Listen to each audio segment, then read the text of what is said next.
They told her the coffin would arrive by dawn. The road from the city was long, and the hospital said they could not hold the body past 3 days. There were rules, procedures, limits. But grief has no schedule. Mama Ajoke had not slept since the call came 2 nights before. It was a young voice on the other end, nervous, clinical. Are you the next of kin to Toby Ajoke? Her voice had cracked when she said yes. A pause, then a sigh. There was an accident near Ojodu Junction. A head-on collision. There was no ID, just his phone, shattered but still traceable. We believe it was your son. Those words never leave you. We believe it was your son. Not is, not confirmed, just believe. Still, she said nothing. She listened. She wept. She packed his favorite agbada, the one he wore at Christmas, the one he would now be buried in. The town heard by evening. News spreads like wildfire where sorrow walks. By morning, the church had been cleaned, the pews wiped. The women had begun cooking small things: rice, pepper soup, soft yam, and beans for the mourners. Mama Ajoke said little. She moved like someone underwater, slow and unsure, her black wrapper dragging in the red dust. They brought the coffin in the back of an old pickup. No glass hearse, no choir, just silence. And then she asked to see him. No one argued. No one dared. She stepped forward. One hand touched the wooden lid. A breath. Then two. And then she opened it. And she screamed. It wasn't loud. It wasn't wild. But it was final. Like something inside her had broken in a quiet, permanent way. She stepped back, her chest rising like a tide, eyes locked on the body inside. That is not my son, she said. That is not my Toby. The villagers looked at one another, confused, embarrassed. The pastor stepped forward, unsure. Sister Ajoke, the hospital. She didn't let him finish. I gave birth to that boy. I raised him for 24 years. I know the mole on his chin, the scar on his knee from when he fell off Papa's bike. I know the shape of his fingers. And these are not Toby's hands. The pastor leaned in. He looked at the body again. Young, around the same age, face burned slightly, lips swollen. But no obvious signs of identity. They had assumed, the hospital, the mortuary, even the courier. They had all simply assumed.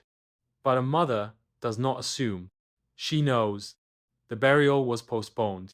The villagers went home slowly, whispers trailing behind them like flies around a wound. Some said she was mad with grief. Others said it was juju that someone had switched the bodies. A few said nothing, but watched her closely. Mama Ajoke sat in her home that night, surrounded by silence. No one came to sit with her, not even the pastor. She lit a candle, placed it beside her son's photograph, and prayed. But not for peace, not for rest. She prayed for answers. Where are you, my son? She whispered. What have they done to you? The wind blew through the slats in the wall. The flame danced. And somewhere in the distance, a dog howled once, then stopped. Days passed. The body remained in the mortuary, unclaimed, unnamed. Officer Kwame came by on the 4th day, trying to reason with her. Madam, the crash was bad.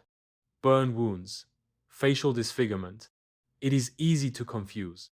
She stared at him, unblinking. If I am wrong, I will bury him myself. But if I am right, then someone else is burying my son right now, somewhere far from here. He said nothing after that. Instead, she took her son's old backpack from under the bed. Inside, papers, receipts, letters from his time in school. And then something strange, a bus ticket, one way, dated 2 days after the supposed accident, to Lokoja. He had never mentioned Lokoja. No friends there, no family, no work. And yet, the ticket was real. Stamped, paid for. He was supposed to have died on a Thursday. But the ticket said Saturday. Her hands trembled. The timelines didn't match. The call had come too early.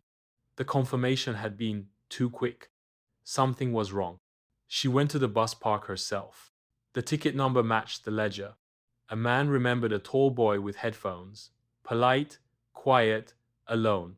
He didn't talk much, the man said, but he had kind eyes. That was her Toby. He had boarded that bus, which meant the crash wasn't his. The body wasn't his.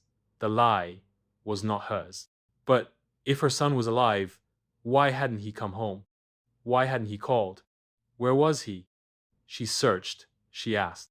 She even traveled halfway to Lokoja before her knees failed her. No answers, only questions. And a growing fear in her chest, not that he was dead, but that someone didn't want him found. Weeks passed. Then a letter arrived. No return address, no name, just one sentence written in a hand she knew better than her own. Mama, I am alive, but I cannot come back yet. Nothing else, no explanation, no promise, just that. She held the paper to her chest and wept for an hour. It was joy, it was pain, it was something else too, a terrible knowing. Toby was alive, but someone had sent her a body to bury a stranger's body in her son's name. Why? Who? She may never know, but the day she opens her door and sees him again, whole and living, that will be the only truth she needs. In our part of the world, death travels without warning, but so does truth. And when they both arrive in the same box, only a mother can tell the difference.